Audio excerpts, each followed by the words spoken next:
राधे राधे दोस्तों, आज की कथा में आप सभी भक्तों का हार्दिक स्वागत है। भगवान श्री कृष्ण और श्रीमती राधा रानी की कृपा सदैव आप पर और आपके समस्त परिवार पर बनी रहे। दोस्तों, आज आप सुनेंगे फागुन मास की कथा का 25वां अध्याय। श्री हरि विष्णु का ध्यान करके आज की पावन कथा का प्रारंभ करते हैं। भीष्म जी ने पूछा कि हे विप्र, मनुष्य को भी देवत्व, सुख, राजधन, यश और विजय भोग, आरोग्य, विद्या, लक्ष्मी, पुत्र, बंधुवर्ग एवं सब प्रकार के मंगल की प्राप्ति कैसे हो सकती है? कृपा करके आप मुझे यह बताने की कृपा कीजिए। भीष्म जी के इस प्रश्न का उत्तर देते हुए पुलस्त जी ने कहा कि हे राजन, इस पृथ्वी पर ब्राह्मण सदा ही विद्या आदि गुणों से युक्त और श्री संपन्न होता है, अर्थात धन धान से समृद्ध होता है। तीनों लोकों और प्रत्येक युग में ब्राह्मण देवता नित्य पवित्र माने गए हैं।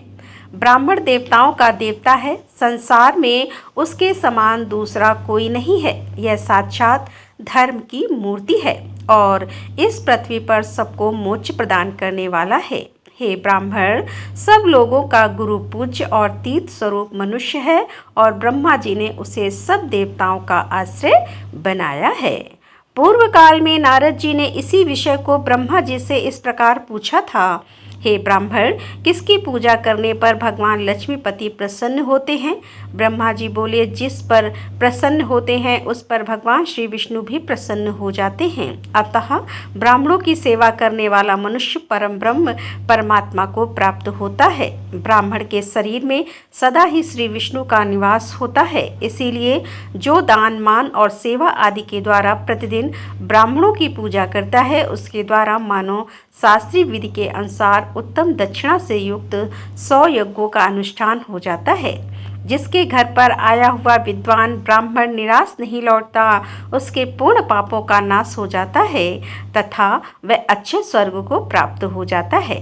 पवित्र देश काल में सुपात्र ब्राह्मण को जो धन दान दिया जाता है, उसे अच्छा ही जानना चाहिए। वह जन्म जन्मांतर में भी फल देता रहता है।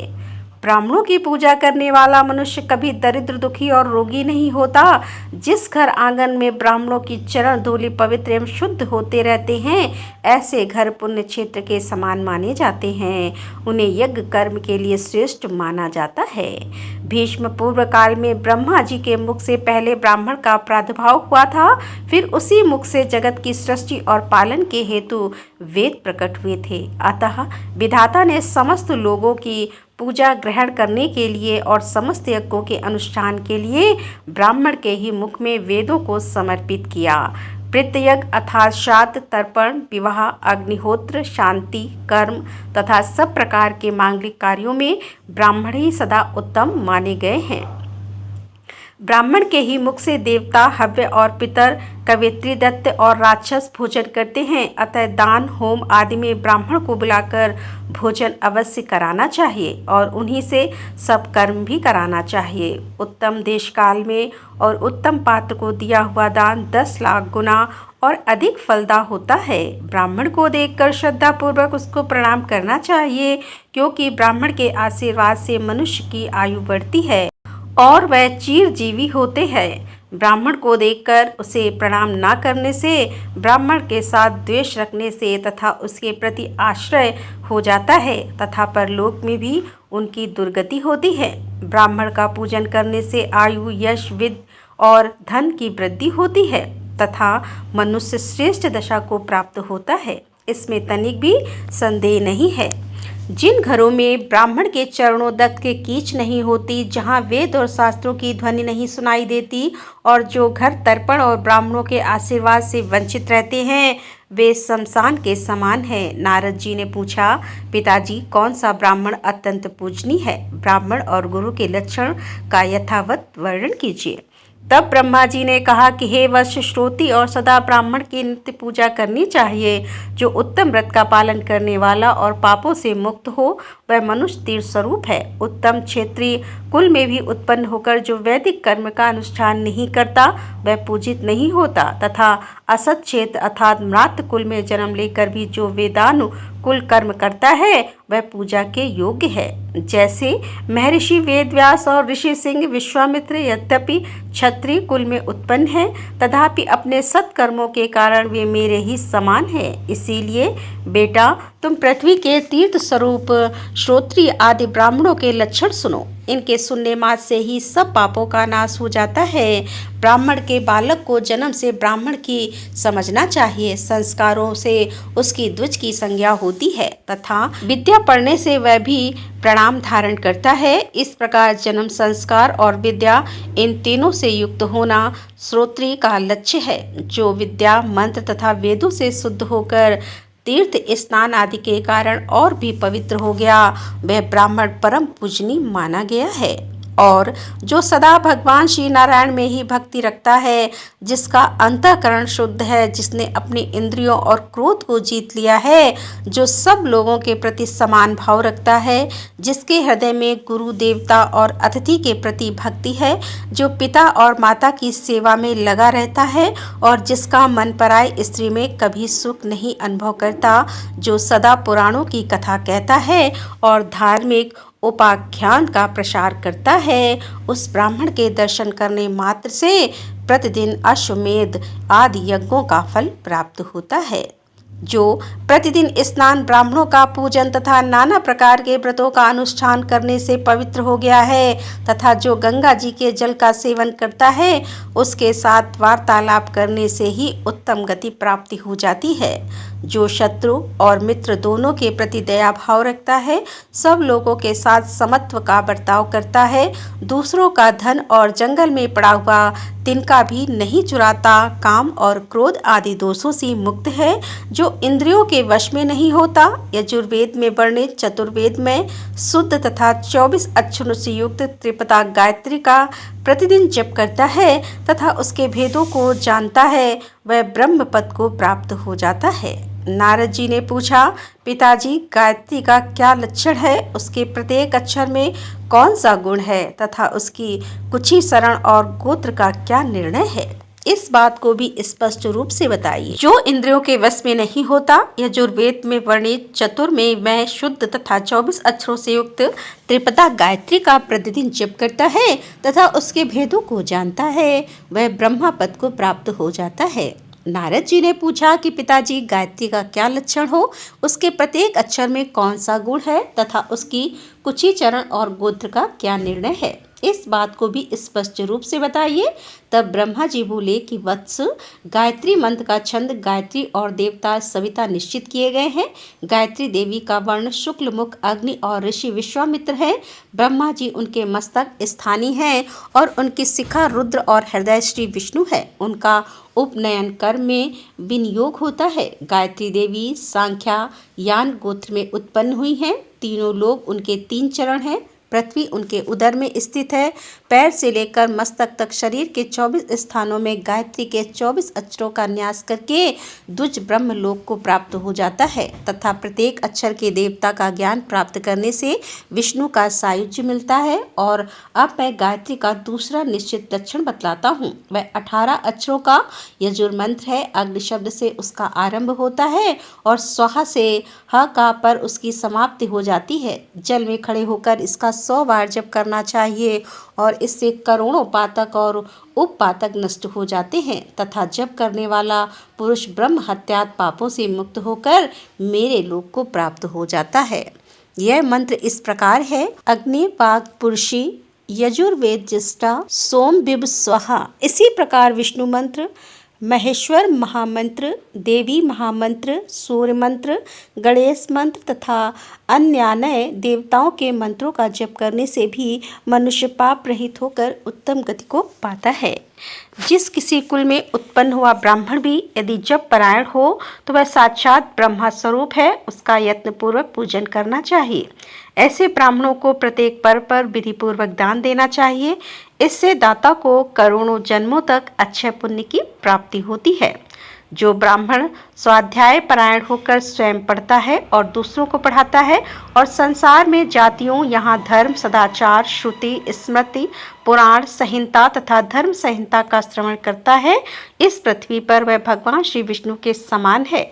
मनुष्य और देवताओं का भी पूज्य है। उस तीर्थ स्वरूप और निष्पाप ब्राह्मण का बल अक्षय हो जाता है। उसका आदर पूर्वक पूजन करके मनुष्य श्री विष्णु धाम को प्राप्त होता है। और जो द्विज गायत्री के प्रत्येक अक्षर का उसके देवता सहित अपने शरीर में न्यास करके प्रतिदिन प्राणायाम पूर्वक उसका जप करता है, वह करोड़ों जन्मों के लिए किए हुए संपूर्ण पापों से छुटकारा पा जाता है। इतना ही नहीं, वह ब्रह्म पद को प्राप्त होकर प्रकृति से परे हो जाता है।